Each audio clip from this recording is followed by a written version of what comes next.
Hello everyone, আসসালামু আলাইকুম। কেমন আছেন আপনারা সবাই? আশা করছি আল্লাহর অশেষ রহমতে সবাই খুব ভালো আছেন। আলহামদুলিল্লাহ, আমরাও খুব ভালো আছি। তো প্রতিদিনের মতো আমি সিরিয়াল চলে আসলাম নতুন একটি ব্লগ ভিডিও নিয়ে। আশা করছি পুরো ভিডিওটি ভালো লাগবে। ভিডিওটি দেখার শুরুতে একটি লাইক দিয়ে দিবেন।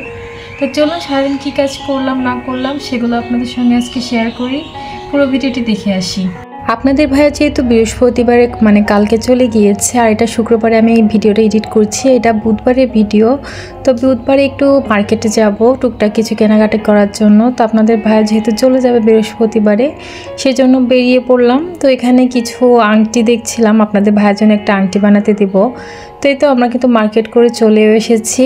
আর এখানে কিন্তু বিকালবেলা ইফতারি টাইম যেহেতু হয়ে গেছিলো, অটো পাচ্ছিলাম না, এই জন্য হেঁটে হেঁটে বাসায় চলে এসেছি। আর এখানে কিছু স্ট্রবেরি কিনেছি।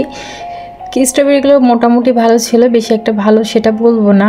তারপর কিছু করার নেই, কিনে নিয়ে এসেছি, যেহেতু খেতেই হবে। পরবর্তীতে কিন্তু অনেকগুলো পচেও গিয়েছিল, মূলত কিনে একটু ঠকে গিয়েছি। বুধবারের রাত্রে চলে গেল, এটা কিন্তু বৃহস্পতিবারে সকাল 10টার মতো বাজে। মোটামুটি সব কাজ শেষ করে চলে আসলাম টমেটোগুলো কেটে নিতে। এর আগে আপনাদের ভিডিওতে শেয়ার করেছিলাম যে আমি 5-6 কেজির মতো টমেটো কিনেছি, টমেটো সস বানিয়ে নিব। যেহেতু এখন টমেটোর দাম খুবই সস্তা, 10 টাকার কেজির মতো করে নিয়ে এসেছিল আপনাদের ভাইয়া। আজকে যেহেতু রেসিপিটা শেয়ার করব না, শুধু কাটাকাটি করছি, এগুলাই শেয়ার করছি। যেহেতু এর আগে একটা ভিডিওতে টমেটো রেসিপিটা আমি শেয়ার করেছিলাম। আর আমার টুনটুনি পাখি কিন্তু এই দেখুন আমাকে হেল্প করতে চলে এসেছে। ও তো অলওয়েজ সবসময় আমার কাজে সবসময় হেল্প করবে। আর ভিডিওর এই পর্যায়ে যারা আমার ভিডিওটি দেখছেন এখনও লাইক দেননি, প্লিজ ভিডিওতে একটি লাইক দিয়ে দিবেন। আর চ্যানেলটি যারা সাবস্ক্রাইব করেননি তাদেরকে প্লিজ বলবো একটি সাবস্ক্রাইব করে দিতে। আর ইতিমধ্যে এগুলো যারা করে ফেলেছেন তাদেরকে জানাই অসংখ্য অসংখ্য ধন্যবাদ। টমেটো সসটা যেহেতু আমাদের বাসায় অনেক বেশি চলে, সেহেতু কিনে খেতে গেলে অনেকটা বেশি খরচ হয়ে যায়। সেজন্য ভাবলাম যে বেশি করে টমেটো সসটা বানিয়ে রাখলে 5-6 মাসের মতো না গেলেও 3-4 মাস তো যাবেই। এই তো অফ ক্যামেরাতে কিন্তু সব টমেটো কাটা হয়ে গিয়েছে। আর এদিকে দেখুন বাহিরে বৃষ্টি হচ্ছে, সব কাপড় এখানে নেড়ে দিয়েছি আজকে, এই জন্য বাসাটা অনেক অন্ধকার লাগছে। আর এখানে কিন্তু একবারে সব টমেটো ধরেনি, সেজন্য এর ভিতর 10-12টার মতো শুকনো মরিচ দিয়ে দিয়েছি। যেহেতু মরিচের গুঁড়োটা আমার ছিল না, তো ওইটা কিছুটা সেদ্ধ হয়ে নরম হয়ে যাওয়ার পরে বাকি টমেটোগুলো কিন্তু এখন দিয়ে দিচ্ছি। যদিও এখানে অনেক টমেটো মনে হচ্ছে, কিন্তু টমেটো কিন্তু সেদ্ধ হওয়ার পর অর্ধেক হয়ে যাবে। আর টমেটো সস বানানোর পরে তো আরও অর্ধেক হয়ে যাবে।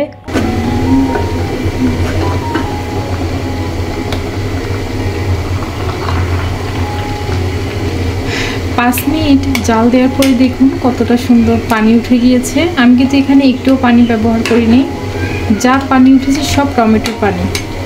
আর সেদ্ধ করার আগে তো দেখেছেন পুরো একটা হাঁড়ি ভরে গিয়েও আরও অনেকটা গামলাতে ছিল, কিন্তু সেদ্ধ হওয়ার পরে কিন্তু আস্তে আস্তে এটা কমে যাচ্ছে। আর এটা কিন্তু এখনও সেদ্ধ হয়নি, আরও অনেকক্ষণ সেদ্ধ করতে হবে। আজকে অবশ্য আমি এই টমেটো রেসিপিটা শেয়ার করছি না, যেহেতু আমি কিছুদিন আগে একটা ভিডিওতে টমেটো রেসিপিটা শেয়ার করেছি, টমেটো সস রেসিপি। তো আজকে আর রেসিপিটা শেয়ার করব না।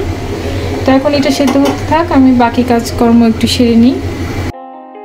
মোটামুটি বাসার সব কাজ শেষ করে এখন একটু আমার মেয়ের জামাটা সেলাই করতে চলে এসেছি। এই তো এইখানে জামাটা সেলাই করব। এটা এই পাশে এরকম সিম্পলি রেখেছি, আর এখানে একটু ফুল ফুল ডিজাইন হবে। তো পুরো জামাটা রেডি হওয়ার পরে আমি কিন্তু আপনাদের সঙ্গে শেয়ার করব। তো আজকের ভিডিওটি আর বেশি শেয়ার করব না, আজকের ভিডিও এই পর্যন্তই রাখবো। তবে সুস্থ থাকবেন ভাই, পরবর্তী ভিডিওর আমন্ত্রণ। আজকের ভিডিওটি এখানেই শেষ করছি। আল্লাহ হাফেজ।